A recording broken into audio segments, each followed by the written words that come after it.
মসজিদে ঢুকে এবার সন্তানদের সামনে মৌলভীকে পিটিয়ে খুন করলো। চাঞ্চল্য তথ্য আসলো এবার রাজস্থান থেকে। মসজিদের মধ্যে 6 সন্তানের সঙ্গে ঘুমাচ্ছিলেন মৌলভী, তখনই হামলা চালায় অজ্ঞাত পরিচয় 3 দুষ্কৃতী। মুখে কাপড় বেঁধে মসজিদের ভেতরে ঢুকে মৌলভীকে পিটিয়ে খুনের অভিযোগ উঠেছে 3 যুবকের বিরুদ্ধে। গত শনিবার ঘটনাটি ঘটেছে রাজস্থানের আজমেরে। লোকসভা নির্বাচন চলাকালীন নৃশংস এই হত্যাকাণ্ডের ঘটনায় রীতিমতো উত্তপ্ত হয়ে উঠল মরুরাজ্য। কারা এই হত্যাকাণ্ডের সঙ্গে জড়িত তা এখনো জানা যায়নি। পুলিশ সূত্রে জানা গিয়েছে, উত্তরপ্রদেশের রামপুরার বাসিন্দা মৌলভী মোহাম্মদ মাহির 6 সন্তানের সঙ্গে রাজস্থানের কাঞ্চননগরের রামগঞ্জে এক মসজিদের মধ্যে বসবাস করত। শনিবার রাতে তিনি সেখানে সন্তানদের সঙ্গে ঘুমাচ্ছিলেন। সেই সময় মুখে কাপড় বেঁধে মসজিদে ঢোকে 3 যুবক।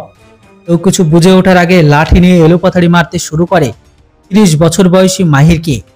চোখের সামনে বাবাকে মারতে দেখে সাহায্যের জন্য চিৎকার চেঁচামেচি শুরু করে তার সন্তানরা। তবে চুপ না করলে তাদেরকেও মেরে ফেলার হুমকি দিয়ে বাচ্চাদের মারধর করে দুষ্কৃতীরা।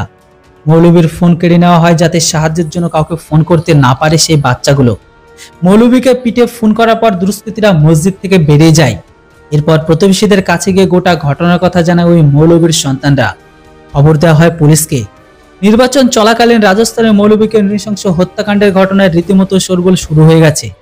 পুলিশের তরফে জানানো হয়েছে গোটা ঘটনার তদন্ত শুরু হয়েছে, যদিও এখনো পর্যন্ত এই হত্যাকাণ্ডের ঘটনায় কাউকে গ্রেপ্তার তো করা যায়নি। রামগঞ্জ থানার পুলিশ আধিকারিক রবীন্দ্র খিঞ্জি জানিয়েছে, খুনের কারণ এখনো স্পষ্ট নয়।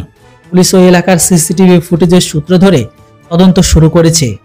অজ্ঞাত পরিচয় দুষ্কৃতীদের বিরুদ্ধে ভারতীয় দণ্ড সহিংসতার 302 ধারা অনুযায়ী মামলা দায়ের করা হয়েছে, তবে এখনো পর্যন্ত তাদেরকে ধরতে পারা যায়নি।